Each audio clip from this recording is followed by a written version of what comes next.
Breakups are at an all-time high. Ghosting? It's normal.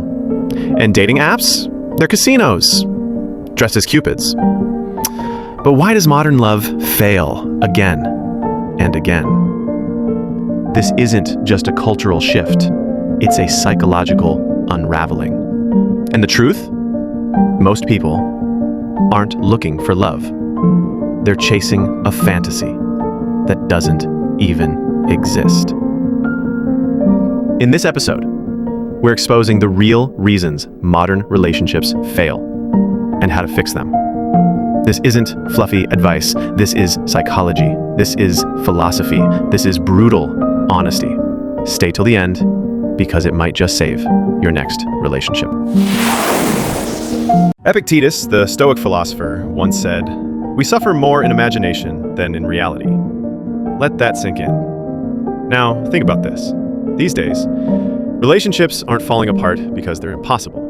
They're falling apart because we've been conditioned to expect them to be easy, effortless, like they should just work. Which is wild, right? Because just imagine this. We've been sold a devastating lie. Social media, Hollywood rom-coms, they've programmed us to expect some kind of flawless fairy tale. A love filled with endless passion, zero conflict, and a mythical partner who magically completes us. But here's the timeless Stoic truth. Unrealistic expectations are the root of all suffering. Repeat with intention. Unrealistic expectations are the root of all suffering. Now, Marcus Aurelius, another Stoic giant, said something powerful too. The happiness of your life depends on the quality of your thoughts. And that applies directly to love. We scroll endlessly, searching for the one. Yet, we swipe away genuinely good people because they don't match this checklist in our head. A checklist built on fantasy, not reality. We crave passion. We demand perfection. But the moment things get uncomfortable, we run. It's not that expectations are bad. No, but we've let them become delusions. We're sabotaging our own relationships with ideas no real human could ever live up to. We forget that real connection takes time. It takes understanding. It takes grace. Grace to let people grow, to learn, to become. That dream partner in your head, they might just be the person in front of you, but only if you're willing to be patient and do the work together. Stoicism doesn't just suggest this, it insists. Expectations are where suffering begins. We think we're searching for love, but in truth, we're chasing a feeling, an experience, an illusion. And that illusion, it's breaking modern love, one fantasy at a time. Maybe it's time to live in reality. Modern love is not inherently failing. What's actually failing is our collective ability to heal from our past. At our core, humans are wired for connection, but here's the twist. The way we attach to others, it's often shaped long before we ever start dating. Enter attachment styles. You've probably heard the terms secure, anxious, avoidant, but what do they really mean? Secure attachment is the goal, feeling safe, feeling valued, being able to give and receive love freely. But most of us, we're not starting from zero. We're carrying uncorrected errors from childhood, from breakups, from betrayals.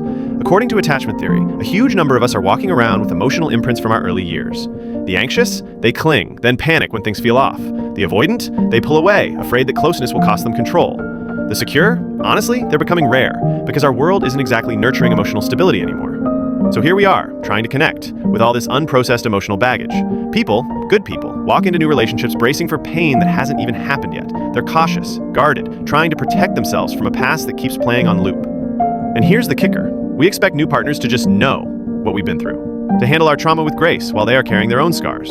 This is where it gets messy. Modern dating isn't just two people getting to know each other. It's often rejection, ghosting, misunderstandings, anxiety. We're not just dating people. We're dating their disguised trauma, their fear of abandonment, their unhealed wounds.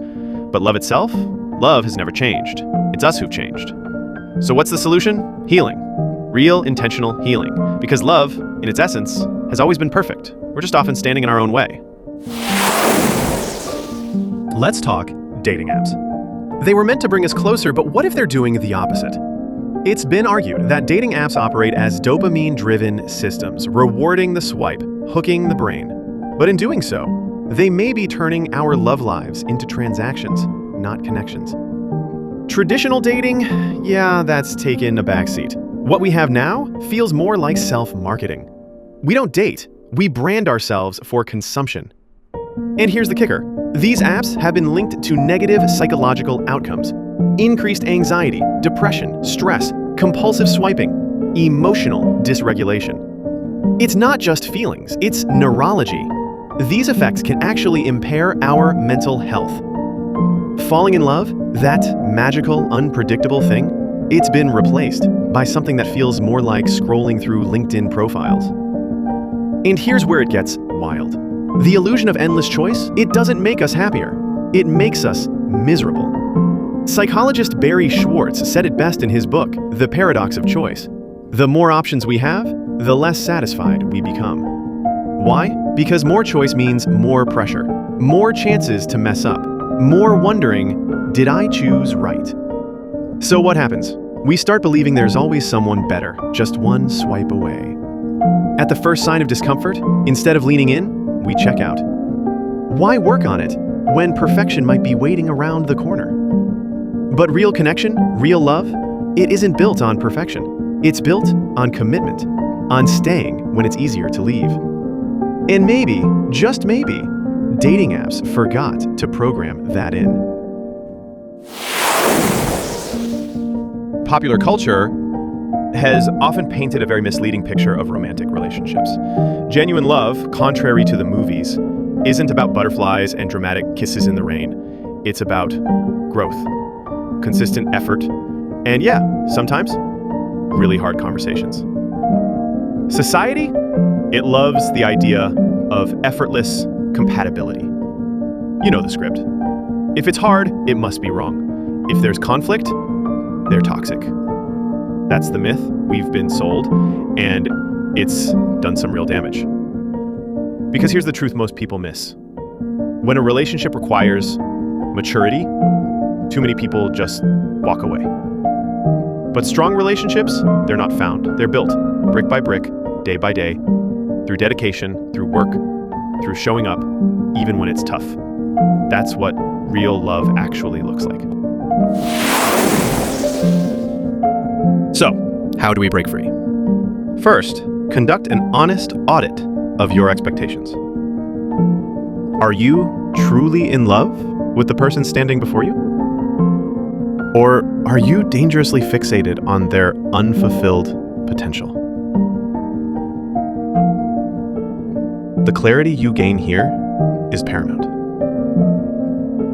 Next, commit profoundly to your inner work. Heal your attachment wounds. Confront your personal emotional baggage before you even think about projecting them onto someone else. This isn't optional. It's not a suggestion. It's a fundamental prerequisite for any truly intimate connection. You must address your own emotional landscape if you ever hope to build a healthy one with someone else. Then, disconnect to truly reconnect. Use dating apps sparingly. Refuse to let a cold algorithm dictate the course of your future. You must prioritize genuine growth and strong organic connection over the fleeting entertainment and surface-level thrill these platforms offer. And finally, choose depth. Love someone enough to grow with them, to evolve together, rather than just chasing the next dopamine hit of casual attention. Because this is where true, lasting connection is forged. If this hit a nerve, good, because we need more truth in a world that's high on fantasy. Follow me for more real talk on relationships, on dating, and on the art of building love that actually lasts. I won't sugarcoat it, I'll tell you what works. And I'll help you build the kind of love that doesn't need a highlight reel.